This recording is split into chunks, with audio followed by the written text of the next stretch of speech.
여러분 안녕히 주무셨습니까? 참 좋은 아침입니다. 우리 2014년 5월 1일 목요일 말씀으로 드리는 오늘의 번제 함께 합니다. 디모데후서 3장 13절에서 17절까지 말씀으로 같이 하겠습니다. 같이 읽습니다. 시작. 악한 사람들과 속이는 자들은 더욱 악하여져서 속이기도 하고 속기도 하나니 그러나 너는 배우고 확신한 일에 거하라. 너는 네가 누구에게서 배운 것을 알며 또 어려서부터 성경을 알았나니 성경은 능히 너로 하여금 그리스도 예수 안에 있는 믿음으로 말미암아 구원에 이르는 지혜가 있게 하느니라. 모든 성경은 하나님의 감동으로 된 것으로 교훈과 책망과 바르게 함과 의로 교육하기에 유익하니 이는 하나님의 사람으로 온전하게 하며 모든 선한 일을 행할 능력을 갖추게 하려 함이라. 오늘 우리가 함께 읽은 말씀 중심으로 성경 읽기는 하늘로 숨통트기이다 라는 제목의 하나님 말씀 증거합니다. 성경 읽기는 하늘로 숨통트기이다. 저는 고등학교를 졸업하고 곧바로 대학을 못 들어갔습니다. 재수하고 삼수하고 그리고도 못 들어가서 군대를 가고 군대를 제대하고 나서 대학을 신학대학으로 들어갔습니다. 근데 제가 그 고등학교 3학년 시절, 재수생 시절, 삼수생 시절 때가 아마 우리 집안의 역사상 가장 힘든 때였다고 볼 수 있습니다. 아버지 사업이 완전히 문을 닫게 됩니다. 기울어가고 하는 것이 꽤 오래 걸리더라고요. 완전히 문 닫게 되기 전까지는. 그리고 어머니는 얼굴이 노랗게 돼서 졸도를 하십니다. 동네 돈을 다 끌어 모아다가 아버지 사업에 다 밀어넣는데 문을 닫게 돼버렸으니까 어머니로서는 이거 막막한 거지요. 그래서 집을 팔았습니다. 집을 팔고 갈 데가 없으니까 그 근처 서울에 외삼촌이 사두신 집에 들어가서 조카 둘을, 그러니까 저한테는 사촌이지요. 외사촌 둘을 어머니께서 함께 데리고 있으면서 그 집에 들어가서 살게 됩니다. 그 집에서 살다가 결국은 있을 형편이 못 돼가지고 달동네로 이사를 갔습니다. 근데 달동네로 이사 가기 직전에 할머니께서 중풍으로 쓰러지셨습니다. 그래서 온갖 수발을 다 해야 되는 상황이 됐습니다. 그때가 제가 재수 삼수할 때예요. 그러다가 군대를 가게 됐어요. 대학을 기어코 못 들어가고. 군대를 갔는데 그때는 시험을 보지 않았거든요. 카츄샤가 아주 세력이 있는 권세 있는 집안의 자제들이 갈 때에 그 사람들만 쏙쏙 뽑기가 미안하니까 앞뒤로 있던 군번들을 같이 몇 명씩 포함시켜서 뽑았습니다. 그 중에 제가 끼어 들어간 거예요. 그러니까 실력으로 카츄샤를 들어간 게 아니라 완전히 은혜로 들어간 겁니다. 그렇게 카츄샤로 간 뒤에 어머니가 면회 오셔서 하신 말씀이 아직도 기억이 납니다. 승철아, 네가 카츄샤를 오는 바람에 온 집안에 숨통이 트였다. 그때 카츄샤는 지금 카츄샤하고 또 의미가 달라요. 그때 79년도거든요. 지금으로 또 30년이 넘는 이전입니다. 그때 대한민국의 형편은 지금과는 다른데 미군 부대 안은 완전히 미국 그 자체고 그것도 미국의 무슨 지저분한 동네가 아니라 완전히 깨끗하게 정돈된 미국입니다. 그러니까 어머니가 와서 보시고는 기절하신 거예요. 그 달동네에서 중풍 걸린 할머니 수발 들면서 같은 방에 지내다가 이 막내 아들이 세상에 카츄샤로 왔으니까 숨통이 트일만 하지 않습니까, 여러분? 숨통이 트인다는 게 뭐예요? 사업도 안 됩니다. 가족이 병도 났습니다. 그것도 할머니가 병이 나시니까, 시어머니가 병이 나시니까 어머니 마음에 어느 한 구석, 그리고 형님은, 큰형님은 신학대학 기숙사에 들어가 계시고, 작은 형님은 군대 가 계시고, 아버지는 사업이 망하셔가지고 하루에 3,000원씩 어머니께 받아가지고 나갔다 들어오시고, 막내 아들도 대학도 못 들어가고 있는 상태고, 그러다가 군대를 갔고, 이건 뭐 숨을 쉴 수가 없잖아요. 숨을 쉴 수가. 근데 카투샤로 가서 3년을 지내게 된다니까 숨통이 트인 거지요. 좀 살면서 이렇게 좀 숨통이 트야 사는 거 아닙니까? 신앙인은 누굽니까? 숨통 트는 자들이에요. 숨통 트는 자들. 사업도 안 되고 건강도 안 좋고 자식들이라고는 봐도 어느 것 하나 시원한 구석이 없습니다. 되는 일이 없어요. 되는 일이. 그러나 거뜬하게 숨을 쉬는 자들입니다. 왜 그렇습니까? 하늘로 숨통을 트는 사람들이기 때문에. 이 땅이 어떻게 되든지 간에 이 땅에서 내가 사자밥이 될 지경에 처해도, 순교할 지경에 처해도 하늘로 숨을 쉬는 겁니다.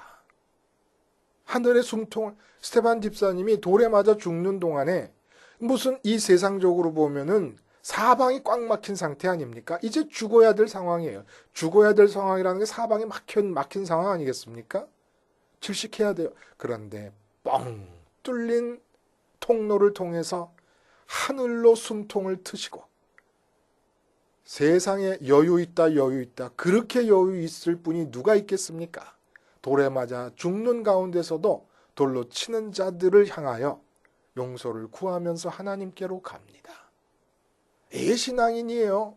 하늘로 숨통 트는 자들이. 이 이야기를 오늘 사도 바울이 디모데에게 해주고 있는 겁니다.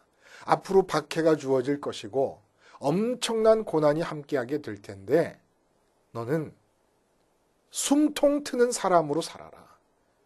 이 지구 위에서 지상의 삶이 사방으로 막힌다고 질식당하고 답답해하지 말고 하늘로 숨통을 트고 살아라. 근데 그 숨통을 트는 비결이 어디 있느냐? 바로 성경 속에 있다. 이런 얘기를 해주고 계시는 겁니다. 오늘 본문으로 돌아가서 우리가 살펴보면 13절은 어저께도 읽었어요. 근데 어저께는 13절의 내용을 우리가 건드리지 못했고, 오늘 보면 악한 사람들과 속이는 자들은 더욱 악하여져서 속기도 한다. 이렇게 얘기가 나옵니다. 여기서 악한 자는 교회 밖의 사람들을 두고 하는 말이 아니에요. 교회 밖의 사람들은 다 어차피 죄인입니다. 여기서 악한 자는 교회 안에 있는 사람으로서 악한 자로서 누구를 향해 악하다고 얘기하는 거냐 하면, 우리는 박해를 받을 수밖에 없습니다. 예수를 믿으면. 왜 그렇다고 그랬습니까? 박해의 의도를 생각할 때 그 근본 의도는, 마지막 최종 목표는 우리가 이 세상에 살고 있는 동안에 하나님과 우리의 마음과 연결을 끊어내는 게 박해의 근본 의도입니다. 마귀가 갖고 있는, 배후에서 조종하는 마귀의 근본 의도예요.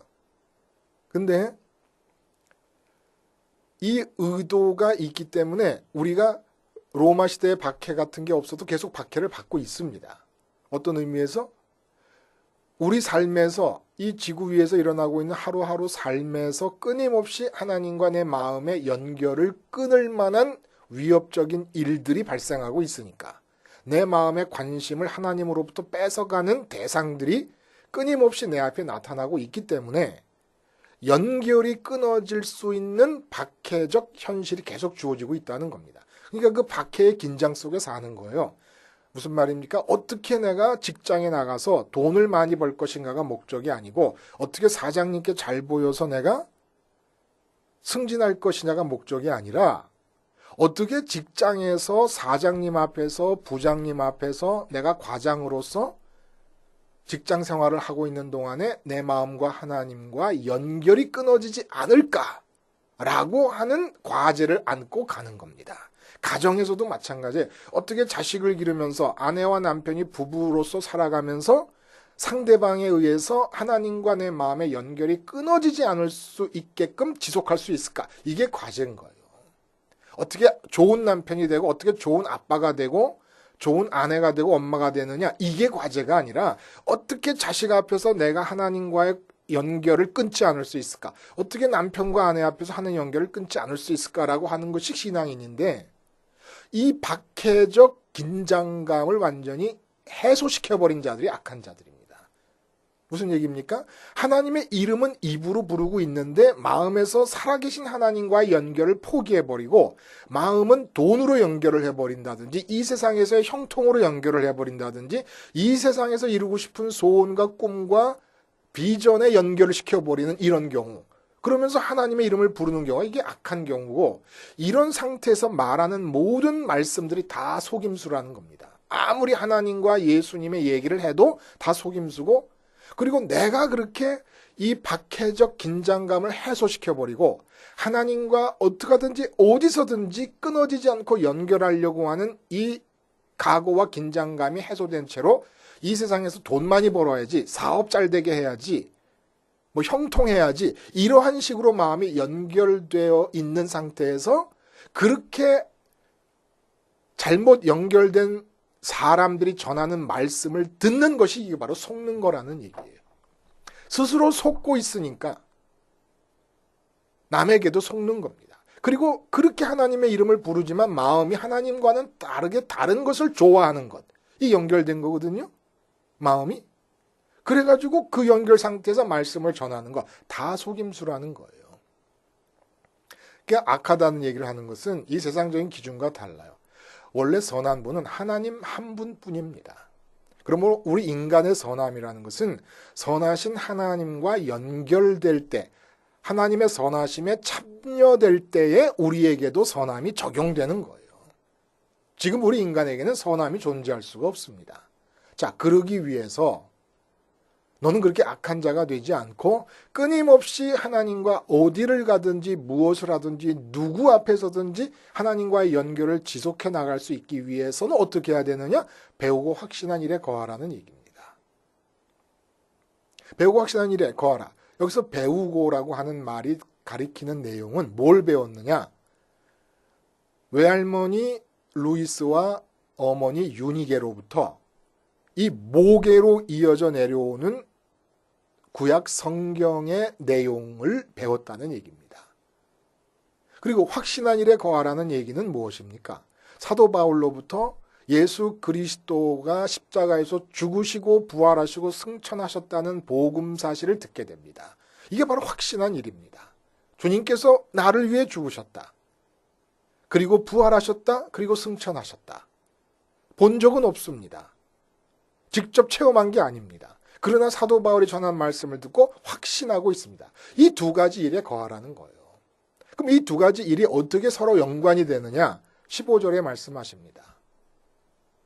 어려서부터 성경을 알았나니, 구약 성경이에요. 아직까지 디모데에게 편지를 쓰고 있는 이 시점까지는 오늘날과 같은 신약 성경 27권이 정해져 있지 않고 있을 때입니다. 신약 성경의 지금의 목록이 확정된 것은 397년 니케아 공회에서입니다. 그러니까 여기서 말하는 성경은 구약 성경을 말하고 있는 거예요. 근데 그 구약 성경과 그 다음에 확신하는 일로서의 예수 그리스도 안에 있는 믿음으로 말미암는 구원이 연결이 됩니다.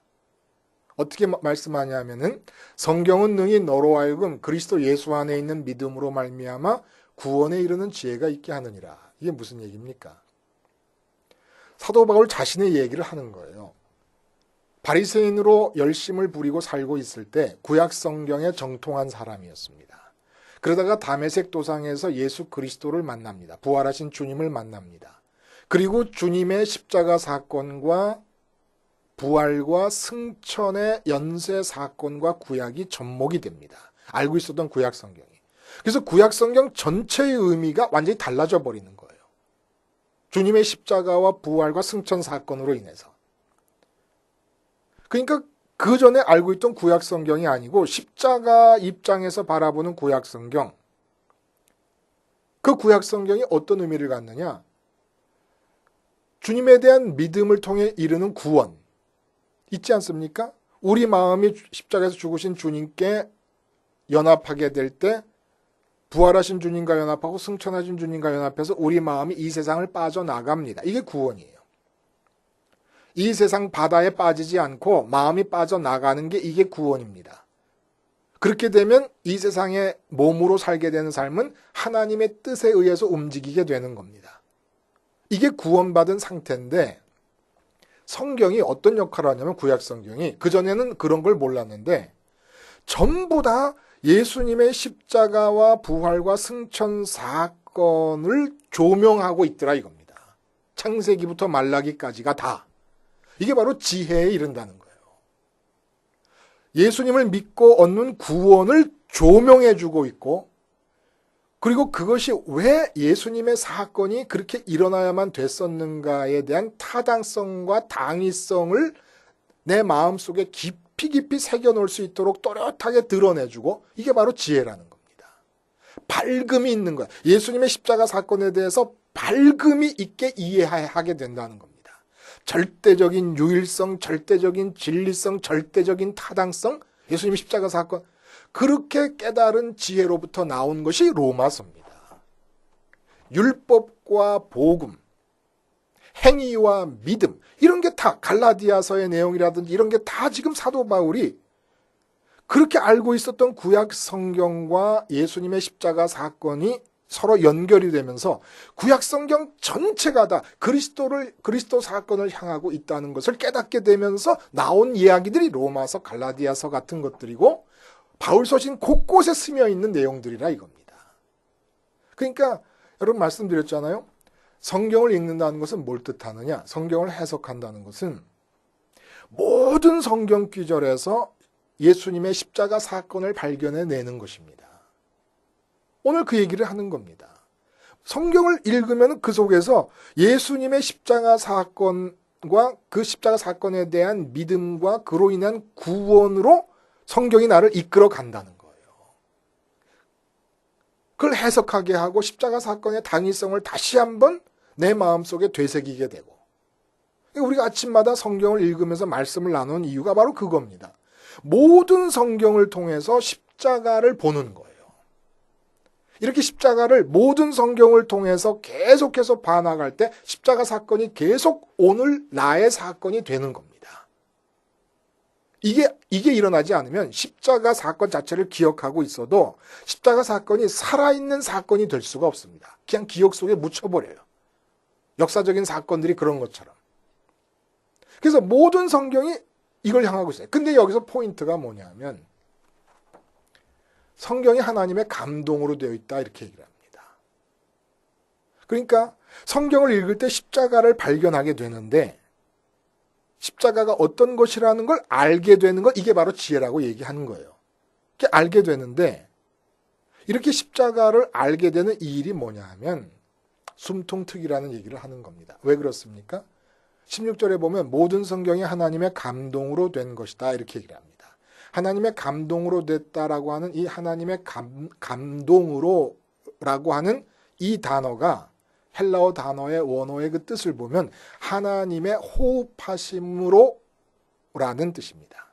그러니까 성경은 하나님의 감동으로 되었다. 이 말은 하나님의 호흡하심으로 되었다 이 뜻입니다.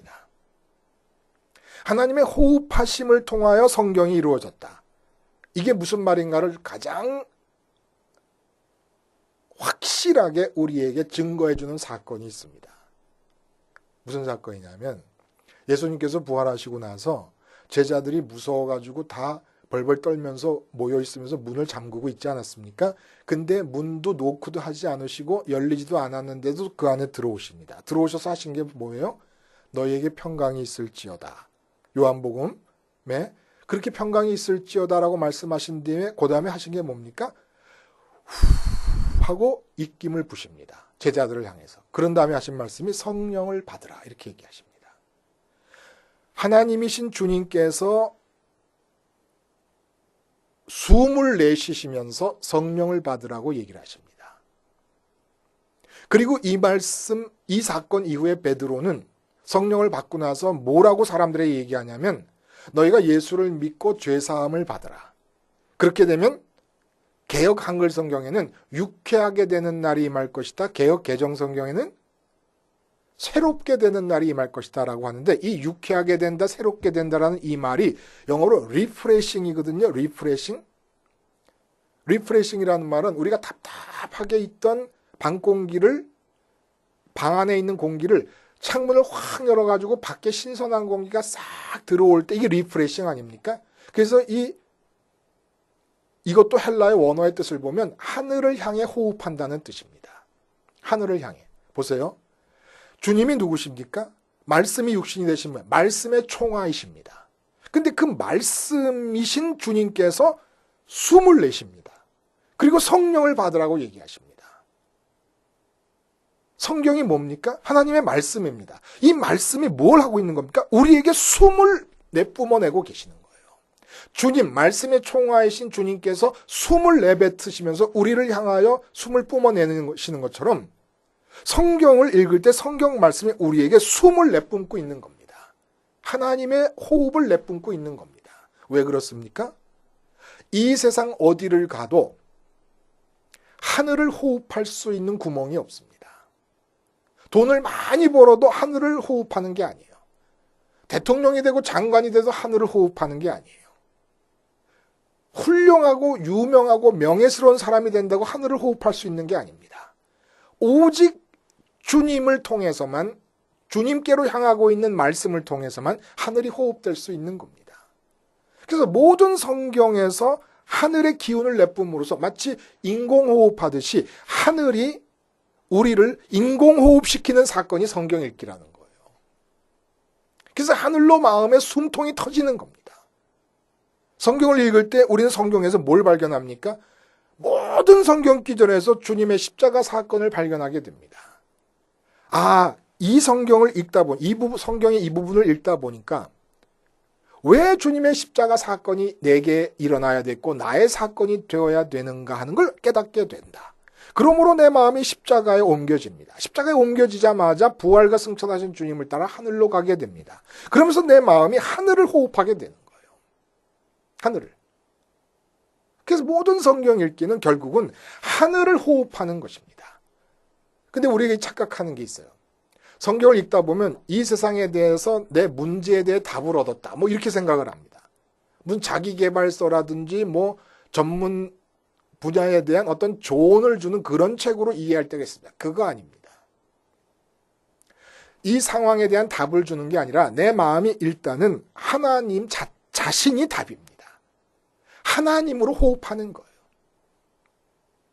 그리고 나서 내가 하나님으로 만족하게 되고 하나님으로 숨통이 트였을 때에 내가 당면하고 있었던 문제에 대해서 하나님의 뜻이 임하게 되는 것이 순서인 거지, 성경이 우선 문제에 급급해 있고 문제에 매여 있는 나에게 문제에 대한 답을 주는 게 아니에요. 문제에 대한 답을 주는 게 아니라 문제 때문에 막혀서 숨을 못 쉬고 있는 나한테 숨통을 터주는 겁니다. 그러니까 성경을 읽을 때 어떤 마음으로 읽냐면 우리 문제에 대한 답을 찾기 위해서 성경을 읽을 것이 아니고, 그리고 내 마음에 갖고 있는 전제의 어떤 타당성을 우리가 보충하기 위해서 성경을 읽는 것이 아니고, 정당하게 성경을 읽는 것이 아니고 숨통을 트기 위해서 하늘로 숨 쉬겠다는 마음으로 읽는 겁니다. 왜냐하면 모든 성경은 주님께로 연결되는데 주님께서 부활하시고 나서 제자들을 만난 첫 번째 하신 행동이 숨을 내쉬면서 인공호흡을 시켜주신 겁니다. 그 주님의 숨결 속에서는 하늘의 기운이 들어있는 거예요. 하늘의 기운을 숨을 쉬는 그때에, 하늘로 숨을 쉴 때에, 하늘의 바람이 들어올 때에 이 세상 바다에 빠지지 않는 거예요. 이 세상에 무슨 일이 있어도, 박해가 있어도, 핍박이 있어도, 원수가 나를 배반해도, 사업이 안 돼도 잘 돼도 빠지고 안 돼도 빠지지 않습니까? 걱정으로 빠지고 자만으로 빠지고. 그런데 하늘의 호흡을 통해 하늘의 바람이 내 마음에 들어올 때, 하늘로 숨통이 트일 때 마치 바람으로 꽉 찬 공이 절대로 바다에 빠지지 않는 것처럼 그렇게 이 세상 바다를 빠지지 않고 갈 수가 있게 되는 겁니다. 그래서 오늘 본문에 뭐라 그러냐면, 이렇게 하나님의 호흡이 내 안으로 들어오므로, 하나님이 나를 인공호흡시켜주므로 천국으로 숨통이 터질 때 교훈과 책망과 바르게 함과 의로 교육하기에 유익하다라고 하는 얘기를 하는 겁니다. 근데 이것도 오해가 돼요. 교훈과 책망과 바르게 함과 의로 교육하기에 유익하다라고 하는 이 얘기를 하니까 무슨 사서삼경이나 아이들을 유교 사상으로 수신하게 하는 무슨 소학 아니면 고려시대에 같은 의도로 만든 명신보감 같은 이런 책으로 연상할 수도 있습니다. 그런 교육을 위한 책이 아니라는 거예요. 이건 무슨 얘기냐면 교훈과 책망과 바르게 함과 의로 교육하기에 유익하다라고 하는 얘기는 교육을 위한 교과서라는 얘기가 아니고 텍스트라는 얘기가 아니고 여러분 산소가 공급되지 않으면 3분만 공급되지 않으면 뇌세포가 다 죽어버립니다. 우리가 지금 하늘에 산소가 공급되지 않고 있기 때문에 하늘적 뇌세포가 죽어버린 거예요. 하늘적 뇌세포가 뭡니까? 이 땅에 살지만 주님처럼 하늘의 뜻이 열매 맺혀지는 말과 행동을 하는 삶에서부터 죽어버린 겁니다. 그러다가 하늘 공기가 하나님의 호흡이 우리에게 들어옴을 통해서 성경을 읽고 성경을 통해 십자가에 도달하게 되고 그럼으로써 우리 마음이 하늘로 도달해서 하늘의 공기로 호흡하고 숨통이 터지면서 하늘 뇌세포가 살아나는 겁니다. 타락과 죄 때문에 죽어버렸던 하늘 뇌세포가 살아나면서 우리의 말과 행동이 하늘에 하 계신 아버지와 호흡이 척척 맞아 들어가는 거예요. 이 얘기를 마지막에 하나님을 사람으로 온전하게 하며 모든 선한 일을 행할 능력을 갖추게 한다. 모든 선한 일, 선함이 누구? 선함은 하나님밖에 없어요. 선하신 분은. 우리가 선할 수 있는 건 하나님께 하나님의 선하심에 참여하는 겁니다. 그럼으로써 이제 이 세상에서 성경을 통하여 십자가를 다시 한번 확인해요. 이것이 나의 사건이고 왜 일어나야 됐고 절대적으로 유일한 진리라는 걸 다시 한번 확인할 때 하늘과 숨통이 터지면서 이 땅에서 내가 살아가는 삶의 행동과 말들이 하나님과 호흡이 척척 맞아 들어가는 것. 이것이 바로 선한 일을 행할 능력이라 이겁니다. 하나님과 호흡을 맞추는 것. 하나님이 무슨 뜻을 정하시면 그 뜻이 하나도 예외 없이 다 유산됨이 없이 나를 통해서 입과 손과 발과 몸을 통하여 이 땅에서 열매 맺게 되는 하나님과 호흡이 잘 맞는 사람. 어떻게 이런 사람이 됩니까? 날마다 성경을 읽어가면서 성경을 통해서 십자가를 발견하여 하늘로 숨통이 터질 때 이런 사람이 된다는 것이죠. 기도하시겠습니다. 하나님 아버지, 돈 잘 벌어서 자식이 인류대학 들어가서 아프던 몸이 회복되어서 나쁘던 인간관계가 좋게 전환되어서 숨통을 트는 게 아니라 오직 하늘로 숨통을 트는 사람들 되게 하시며 그러기 위해 성경 읽게 하시고 그럼으로써 하나님과 호흡이 척척 맞아 들어가는 삶을 살게 해 주시옵소서. 예수님의 이름으로 기도하옵나이다. 아멘.